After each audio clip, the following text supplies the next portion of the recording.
आज़ाद news में आपका स्वागत है। पुल गिरने का सिलसिला रायसेन ज़िले में शुरू, नया गांव का पुल गिरा। संवाददाता शब्बीर अहमद की रिपोर्ट।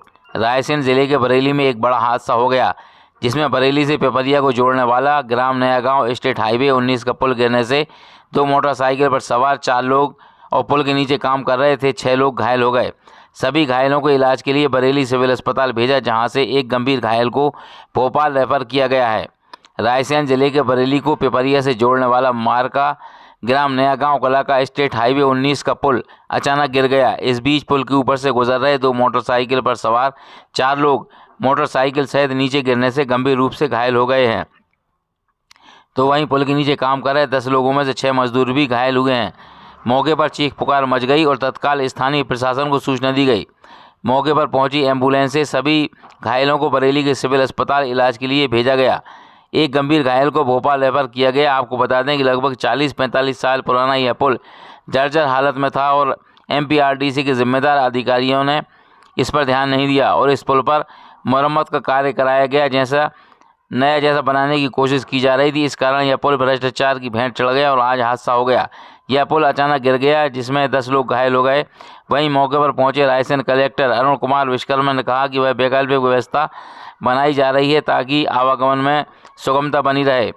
मंत्री नरेंद्र शिवाजी पटेल ने कहा कि बहुत जल्दी लगभग 288 करोड़ की लागत से पुल का निर्माण कराया जाएगा। एमपीआरडीसी के जिम्मेदार अधिकारी ईश्वर सिंह का कहना है कि पुल की मरम्मत की जा रही थी ताकि इसको बचाया जा सके और इसके नीचे 10 मजदूर काम कर रहे थे। इस बीच 2 मोटरसाइकिल सवार भी निकल रहे थे और अचानक ये हादसा हो गया, जिसमें सभी घायल हो गए। अब बहुत जल्द नए पुल का निर्माण कराया जाएगा। देखिए, ब्रिज की जो स्थिति थी अभी वो ऐसी नहीं थी। उसमें जो उन्होंने इंजीनियर्स ने देखा था कि उसमें उनको ऐसा समझ में आया कि उसमें ट्रैफिक रोका जाना चाहिए, इसकी लगातार चलते रहा।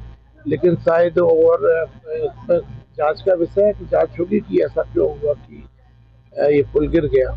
लेकिन ये भी आप स्वयं मान रहे हैं कि पुराना पुल था और जो सीमेंट पुल रहते हैं सामान्य तौर से उनकी उम्र 50 के लगभग मानते हैं, तो ये पुल प्राचीन था, ये तो सबको मालूम ही है। गिरने के बाद में हमारी सबसे पहली प्राथमिकता है कि जो लोग भी घायल हुए हैं उन लोगों को समुचित इलाज हो जाए। तो उनको हमने जो बरेली भी कुछ लोग हैं, कुछ लोगों को भोपाल भी रेफर किया है। हमने अपनी टीम को वहाँ पे भी सक्रिय कर दिया ताकि उनको तत्काल अस्पताल में सुविधाएं प्राप्त हो जाए।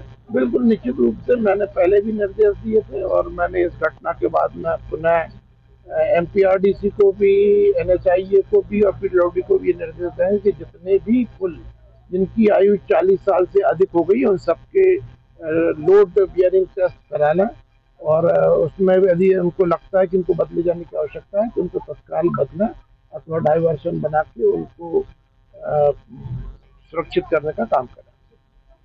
आज सुबह जानकारी मिली थी कि पिपरिया मार्ग में जो पुल गिरा था, जानकारी मिलती तत्काल पुलिस की टीम, प्रशासन की टीम, एसडीएम एसडीओपी सभी मौके पर पहुंचे और पूरी टीम के द्वारा रेस्क्यू का काम किया गया और सभी जो घायल थे उनको अस्पताल पहुंचाया गया। डॉक्टर्स के द्वारा ट्रीटमेंट अपनी ओर से सबसे बेस्ट से बेस्ट ट्रीटमेंट दिया जा रहा है। अभी हम लोग, मैं और एसपी साहब भी यहाँ पर मौके पर आए इसी को देखने के लिए कि किस तरह की तैयारियाँ की गई है। रूट्स को डाइवर्ट करने का प्लान भी कर रहे हैं और प्रथम तौर पर जो हमारे घायल लोग थे उनको उपचार देने की तैयारी की जा रही है। ये असल में लगभग 40 से 42 वर्ष पुराना पुल है जो के द्वारा सन 1980 के लगभग बनाया गया था। ये हमारे यहाँ जो एमपीआरडीसी का सड़क है और उसके बाद से अभी जो हमारे यहाँ एक सर्वे होता है उसमें ये वेरी पुअर ब्रिज की कंडीशन है। वेरी पुअर ब्रिज की कंडीशन में होने के कारण इसमें अभी जो टेम्परेरी संधारण का कार्य था वो प्रगति था। सर ये टेम्परेरी अब आप बोल रहे हैं, फिर ये फिसल कैसे गया? क्या